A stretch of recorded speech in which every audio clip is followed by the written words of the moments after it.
Atlântida, Teorema e Colégio Gonzaga. Na Máquina do Conhecimento. Videocast. Salve, salve, galera! Mais um programa da Máquina do Conhecimento entrando no ar aqui na nossa playlist na ATL TV.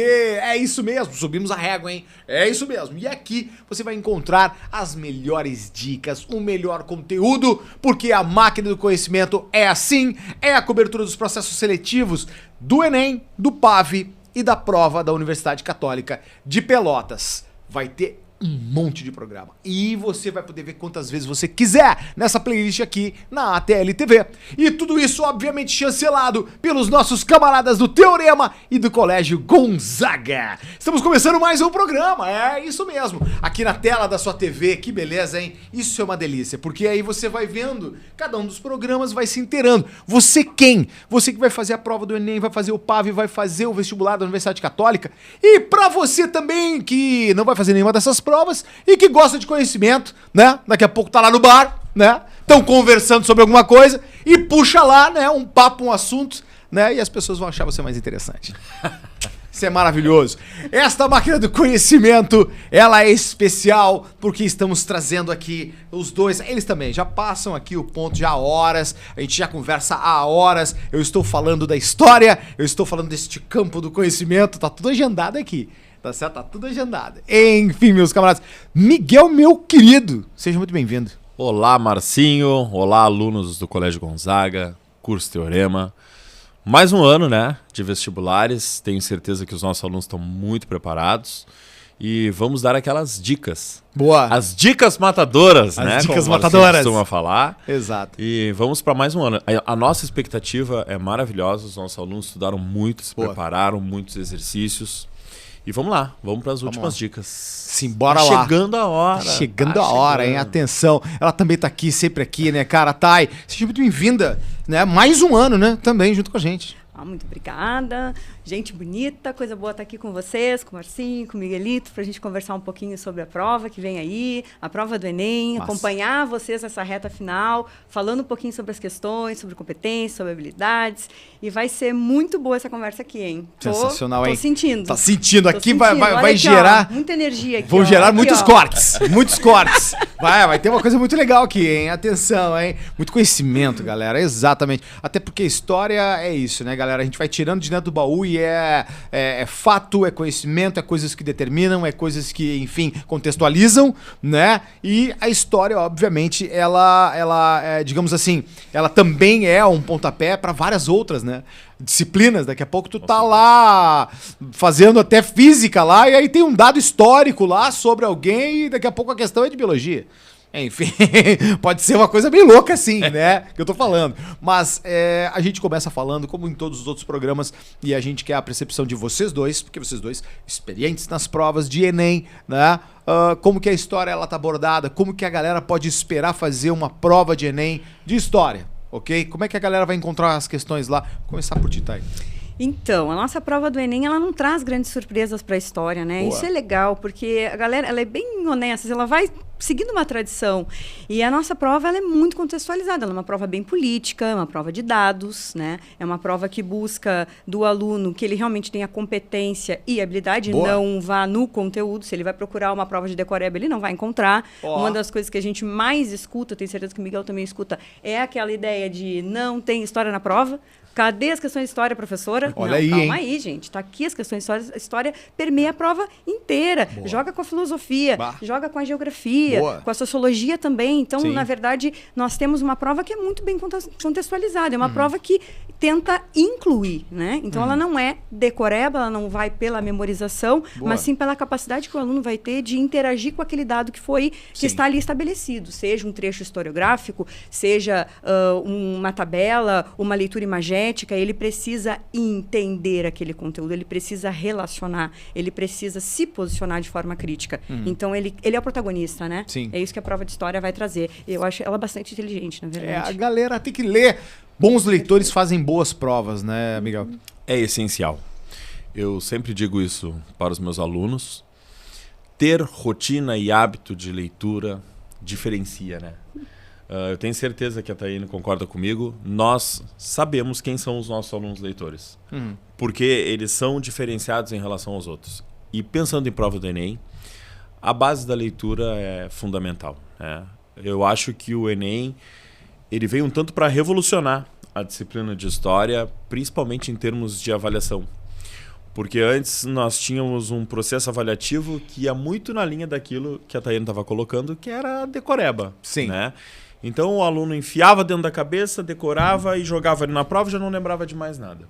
Agora é necessário fazer uma série de relações, é necessário estabelecer um conhecimento, refletir para conseguir chegar na resposta correta. Boa. Interpretar com calma, né? Então analisar, interpretar, comparar. Todas essas habilidades vão ser cobradas dos nossos alunos. E isso faz com que a prova seja uma prova mais inteligente, né? É legal porque isso está sendo construído ao longo do tempo, né? Na escola. Perfeito. Hoje, a gente já está colocando o estilo de questão do Enem lá no ensino fundamental, para esse aluno já chegar pronto, porque alguns ainda sentem essa barreira. E é justamente aí que eles nos questionam, né? Senhor, não caiu história na prova. Por quê? E aí eu chamo a atenção para um ponto que é bem importante. Tem uns que têm mania de querer desmerecer os conteúdos, né? Os conteúdos continuam sendo essenciais. Sim. Mas tu tem que saber utilizá-los para interpretar. Boa. Antes tu dominava o conteúdo, acertou a questão. Sim. Hoje tu tem que dominar o conteúdo para trabalhar com as diferentes habilidades que são necessárias. Boa. Usar o conteúdo para interpretar, para analisar, para comparar. A gente tem alguns alunos que dominam muito o conteúdo e erram questões do Enem. Olha mesmo aí, cara. sabendo o conteúdo, né? Porque coisa, né? acaba muitas vezes travando nessas habilidades.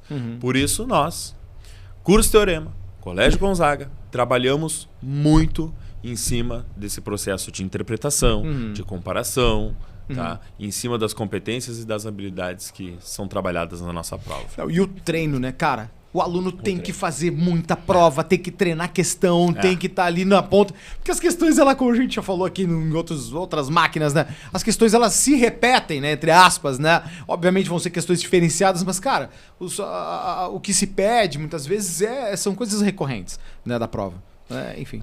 O que cansa o aluno é a questão da leitura, né, Marcinho? Eles acabam ficando naquela... uma leitura longa, ali ele se perde um pouco, já está cansado, então deixa de prestar atenção. Qual é o grande problema que a gente enxerga hoje nos estudantes em geral? É a questão da falta de leitura. Sim. Então, aonde é que está o problema? Tu tem que ter o treino de leitura longa. Treino e leitura de atualidades, sejam textos literários, né? Tem que ter essa leitura mais longa para que treine essa competência, entende? Então, é uma das coisas que são cobradas. Sim. Não é somente posicionamento crítico, também é tempo que ele vai estar atento naquela questão. Claro. Então, é um dos grandes desafios da prova. A prova de humanas, ela é longa. Ela é longa. E tem toda a questão de relações entre uma... Às vezes, uma questão até te ajuda numa outra, mas aí tu tem que estar atento. Sim. Então, aí, te liga. A leitura é interessante, tu precisa estar ali destacando que está chamando a atenção de temporalidade, as informações que estão te dando aquela questão. Ela está te dando já espaço, tempo, e depois prestar sim atenção nesse enunciado, porque aí tu vai voltar naquele texto. A prova do Enem, ela não é desconectada, a pergunta não é desconectada do texto, da base que está te dando. Então, isso é uma das coisas que tem que prestar bastante atenção.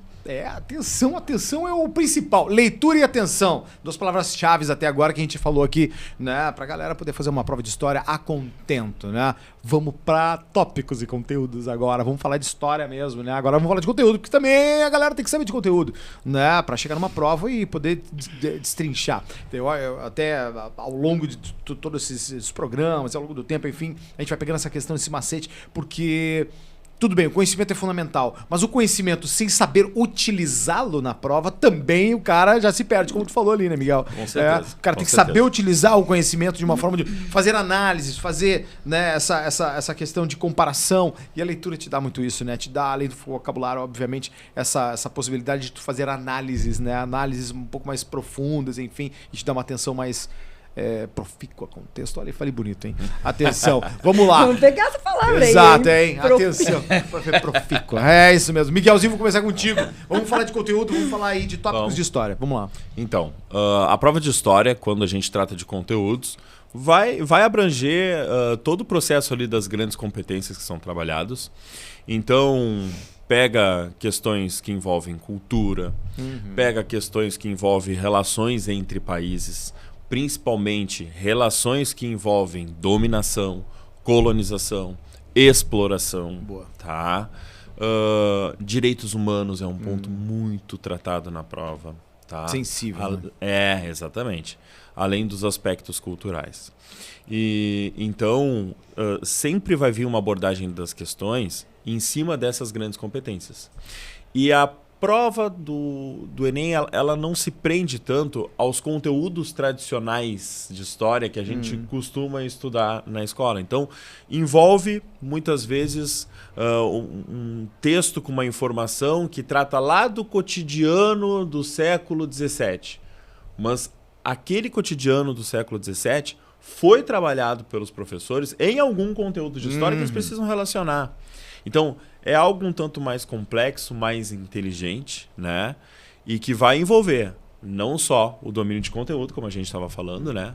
Mas também ler com calma, ver o comando da questão, tá? Alguns tópicos que têm aparecido muito no Enem e tem que ter cuidado, né? Eu acho assim, relações de gênero, questão das mulheres. Perfeito. Isso aí a Tayane vai ter que falar, porque eu sei que ela adora isso. Sim. Aí eu não posso roubar isso dela, tá? Não tem lugar de fala. Eu não vou fazer isso com ela. Questão aqui pra fazer sabe, mas não tem lugar de fala. Eu só tô dizendo que é um dos pontos. Branco. Né? A questão que envolve a escravidão também. Sim, tá? sensível também. Regimes autoritários, outro ponto bem importante.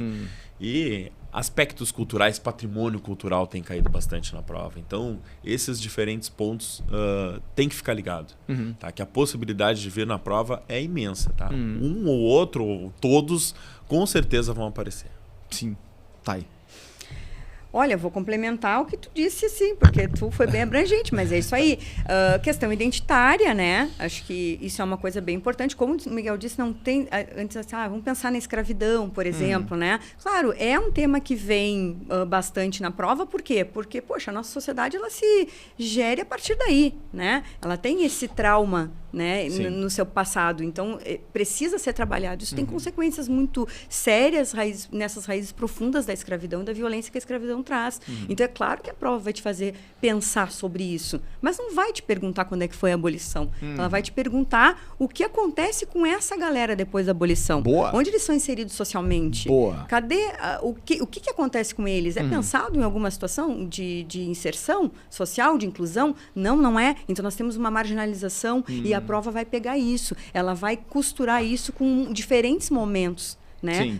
Da própria escravidão, né? Porque nós temos tanto tempo. Então, temos uma longa duração aí para analisar. Sim. Então, esses reflexos estão aí hoje. E é isso que a prova quer que o aluno entenda. Olha só, o conteúdo histórico, ele está aqui para te fazer pensar sobre o teu momento atual. Senão, não tem a menor finalidade. É uma coisa morta, né? Então, tu precisa usar isso como uma ferramenta para entender o teu momento e te posicionar criticamente, porque é isso que a prova te provoca. Posicionar criticamente, hein?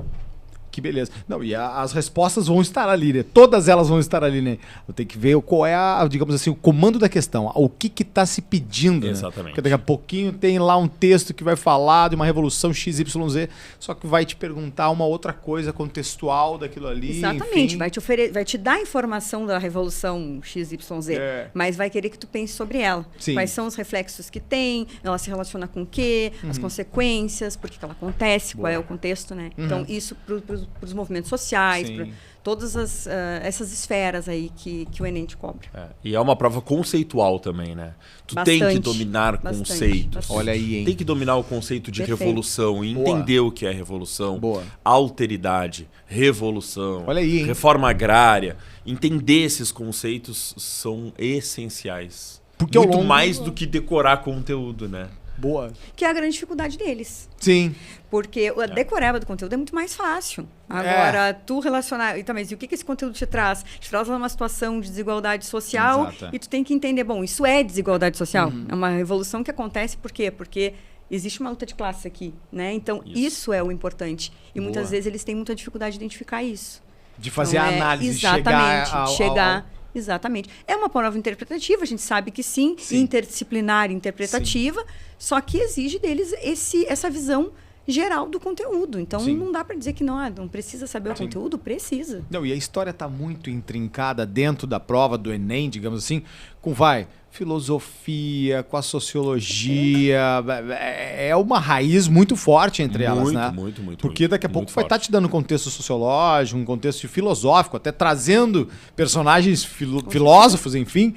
E daqui a pouco a questão não vai te perguntar isso, vai te perguntar alguma questão histórica, né? E quem tem a base e o domínio de história, mata a pau na redação. Com certeza. Olha aí, hein? Mata a pau na redação. redação. Pra argumentar. Mas história... A redação com domínio de história fica um espetáculo. Menos de 900 não tira. Não, agora eu quero que tu fale um pouquinho. Em que ponto que daqui a pouco vai ajudar o aluno na redação? Há diversos. A gente vai observar que em praticamente todos os temas que são abordados... Vai falar reforma agrária. Tu pode jogar tanto no desenvolvimento 1, no desenvolvimento 2, como argumentações que vão envolver situações históricas. Sim, fala reforma agrária, cita lei de terras. Boa. E aí tu faz toda a análise de como houve uma exclusão já de determinados grupos do acesso à terra e como essa terra foi se concentrando. Então, tu pode usar isso. Os alunos, eles geralmente dizem assim, senhor, me falta repertório para argumentar na redação, estudo história, que não vai mais te faltar. Vem cá comigo, eu te explico. Estudo história que não vai te faltar argumento, meu camarada. Então a gente vai além das ciências humanas. Olha aí, hein? Vai lá, Que beleza, cara. Não, mas isso aí é a dica de ouro. É a dica de ouro. Na verdade, aquele aluno, como vocês já mesmo falaram, né? O bom leitor, né? Faz uma boa prova, né? Ou seja, o que está inteirado. E até essa questão que já foi falada em outros programas também, da bagagem, a própria bagagem dos alunos, uma bagagem cultural dos alunos, né? Também vai facilitar, não vai? Muito. A visão de mundo, né, que ele vai carregar, tudo, o que ele souber sobre arte, sobre música, como aparece isso nas questões, né? Então, interligado com, na verdade, perpassa a prova, né? Porque não vai ficar só na história, vai estar na geografia, vai estar na filosofia, na sociologia. Então, é super importante que tenha bagagem literária, entende? Então é isso que o Enem quer. Porque um sujeito protagonista e conectado, ele tem essa capacidade, ele tem essa bagagem, né? Ele constituiu isso, está constituindo isso. Que beleza, hein? Não Atenção, vocês têm aí, o que vocês têm aí mais? Vocês têm questões? Vamos fazer questões? Não? Vamos. Nós então vamos alguns fazer exemplos de vamos questões. Lá, agora. Vamos lá, então. Vai tá aí. Quem vai primeiro? Vai tu primeiro. Será que eu amplio aqui? Não, pode ser. Vamos lá. Tá bom. Tá. Bom, então é o seguinte, eu escolhi, até por uma provocação do Miguelito, uma questão de 2023, tá? Que foi aquela prova que teve a redação que falava sobre a invisibilidade do trabalho de cuidados, tá? Então, foi uma prova bem conectada com o tema da questão de gênero, né? Apareceu bastante coisa sobre as mulheres, sobre a participação das mulheres. E aqui a questão que eu escolhi foi até para a gente poder conversar um pouquinho até mesmo sobre a questão de voto e mesmo de como a mulher vai tendo condições de poder ocupar outros espaços que não seja somente o lar, né? Então, aqui diz o seguinte, a partir da década de 30, atenção, já está te dando ali o período, te liga, tá? Informação essencial. Começam a ser discutidos no Brasil os princípios de racionalização do trabalho. Então, as preocupações com a cozinha e o trabalho doméstico foram introduzidos com a medicina sanitária e a oferta de gás e eletricidade para uso doméstico no início do século XX. O início do século XX é um período de transformações tecnológicas, entende? Então, a gente tem uma série de inovações que vão facilitar o dia a dia, o cotidiano das pessoas. E é isso, essa informação que está sendo dada ali numa contextualização melhor ainda. Então, a organização da cozinha visava atingir uma simplificação das tarefas com a economia de movimentos e o barateamento dos equipamentos. Está falando do barateamento, quer dizer que fica mais barato, né? E a partir da produção em grande escala, a padronização e racionalização da habitação e seus componentes visava uma radical transformação da casa, em especial da cozinha, e apoiava-se tanto no desenvolvimento de novos equipamentos quanto nos estudos de racionalização do trabalho doméstico. Então, estudos de racionalização do trabalho doméstico. É como pensar uma forma de melhorar isso, Sim. não é? Então, a principal preocupação era o desenvolvimento de um novo tipo de habitação que deveria induzir a um novo comportamento social. Olha só, então, está falando de mudanças tecnológicas que vão justamente trazer comportamentos sociais novos. Temos uma competência do Enem aqui. Olha aí, hein? Entendeu? Então, aqui tem a competência do Enem que fala justamente sobre as mudanças técnicas e tecnológicas e os efeitos, né, na sociedade. Olha só. Então, no contexto escrito, as mudanças mencionadas proporcionavam às mulheres. Bom, então, o comando da questão. O que essas mudanças traziam para as mulheres efetivamente? Aqui, ó, comando direto, sem enrolação, tá? O texto também não é dos maiores, então só para o pessoal também tirar essa coisa do ranço do, é muito contexto, me perco. Não são todas, então aqui tu já tem uma questão mais direta. Sim. Então, na primeira alternativa, controle do orçamento familiar. Embora ele fale um pouquinho de barateamento, a gente percebe que aquele trecho, aquela parte tirada do texto que diz ali embaixo, tu também deve te dar conta disso, de toda a referência, né? Que fala ali, ó, transformações no espaço doméstico, o fogão a gás e a cozinha paulistana. Então, te dá até um período ali, 1870 a 1930. Aí, então, o que está dizendo ali? Esse trecho, ele não se concentra na parte de orçamento. Entende? Ali está dizendo, bom, pode ser que barateasse, mas não é o foco. Ali vai dizer, libertação das tradições religiosas. Uma alternativa que não casa com nada do que está sendo dito ali. Se as mulheres não estivessem trabalhando tanto na cozinha, não necessariamente elas iriam se dedicar para tradições religiosas. Na C, exercício da representatividade política. Aqui poderia confundir o nosso aluno. Por quê? Porque aqui nos faz pensar que se ela não está tanto na cozinha, que é um papel esperado socialmente pela mulher, pela questão do trabalho reprodutivo, não é? Ela pode se dedicar para outras atividades, como, por exemplo, as atividades políticas. Mas aí a gente volta lá para os anos de 1930, a mulher ainda não vota. Sim. Então, o que acontece? É conhecimento. Isso tu tem que ter um conhecimento. Exatamente. Quando é que a mulher vai votar no Brasil? A partir de 1932. Olha aí, no Código Eleitoral de 32. Embora nós já tivéssemos pelo menos uma representante aqui, que é a Alzira Soriano, eu gosto muito de contar a história dela, porque ela foi a primeira prefeita. Olha aí. Mas isso só foi possível, Marcinho, porque existiu uma lei estadual no Rio Grande do Norte que permitiu que ela fosse eleita. Uma mulher de elite, é claro, porque o movimento sufragista, ele é ligado à questão da elite. Se pega o grande nome que é a Berta Lutz, por exemplo, ela era uma mulher elitizada também, que estudou na Sorbonne. Então, a mulher pobre está fazendo o quê, Marcinho? O que ela está fazendo, Miguel? Está trabalhando. Entende? Essa não está liberada para pensar em política. Claro. Então, essa poderia ser a pegadinha aqui dessa questão, entendeu? Porque eles teriam que se dar conta de que, na verdade, efetivamente, uma participação política só acontece depois de 1932. Mas na D, a gente tem ampliação dos momentos de socialização. E aqui, sim. Por quê? Porque se a mulher não vai precisar estar tanto no serviço doméstico, ela vai ter tempo para outras coisas. Claro. E pode ser até a questão religiosa, pode ser até a questão política, mas essa aqui abrange tudo. Abrange tudo, porque deixou aberto. Mais geral. Então, aqui a gente marca, certo? Então, afastamento das atividades especializadas, não necessariamente... Aliás, é o contrário, né? Se ela não está tanto na cozinha, ela vai poder se dedicar mais a uma atividade especializada. Então, teria que ser a letra D aqui. Mas olha como tem que saber história. Tem que saber muita coisa, além do conteúdo específico, fazer as ligações e as análises, né? Vamos lá, Miguelzinho. Então, mais uma questãozinha, então. Colonizar, afirmava em 1912 um eminente jurista, é relacionar-se com os países novos para tirar benefícios dos recursos de qualquer natureza desses países, aproveitá-los no interesse nacional e, ao mesmo tempo, levar as populações primitivas às vantagens da cultura intelectual, social, científica, moral, artística, literária, comercial e industrial, apanágio das raças superiores.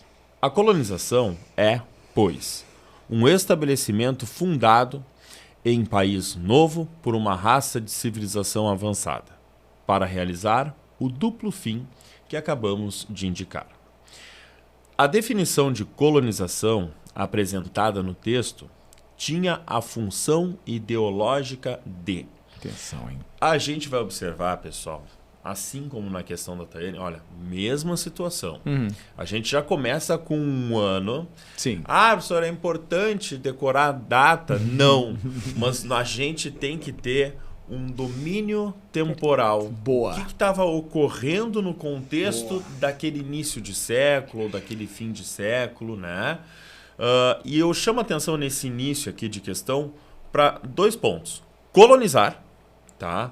Lembra que eu disse que a prova é conceitual? É verdade. Dominar o conceito de colonização. Colonizar é dominar o outro, tá? Sim. O intuito de dominar, de explorar.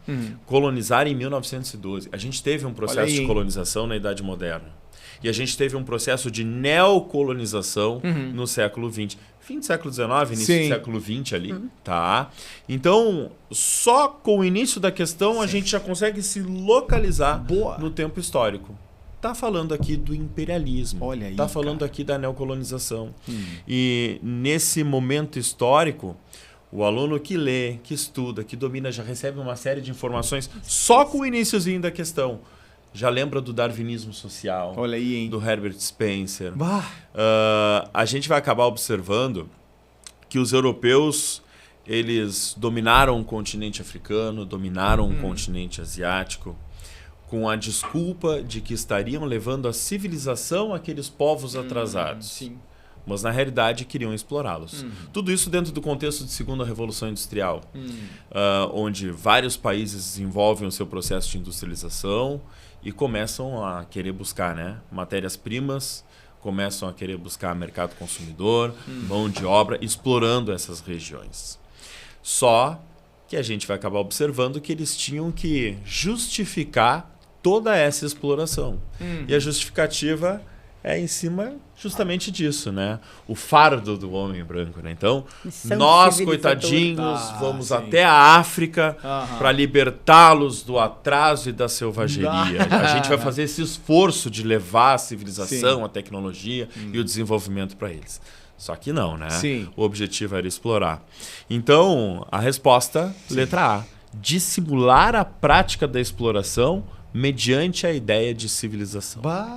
Olha aí, cara. Então, nós temos aí, né, mais uma questão que envolve bastante leitura, que envolve, além da leitura, o domínio sobre o conteúdo histórico. E é esse o tipo de questão que o aluno olha e nos diz: "Senhor, não caiu história na prova." Olha a questão do tênis. Não caiu história, porque... caiu. Mas os nossos alunos não fazem esse tipo de questão. Eles estão ligados. Atenção, galera. Esta aula está demais, mas vamos ficar por aqui, meus queridos. Exatamente. Esta máquina do conhecimento, especial história, hein? Especial com história, resolvemos questões e jogamos aqui a pedra, cantamos a pedra para você se dar muito bem no Enem, ok? E é o seguinte, tem muito mais máquina do conhecimento por aí, com outros conteúdos e tudo isso, obviamente, assinado pelos nossos camaradas do Teorema e Colégio Gonzaga. Ficamos por aqui, agradecer aos professores de História. Até a próxima máquina. Tchau! Atlântida, Teorema e Colégio Gonzaga. Na máquina do conhecimento. Videocast.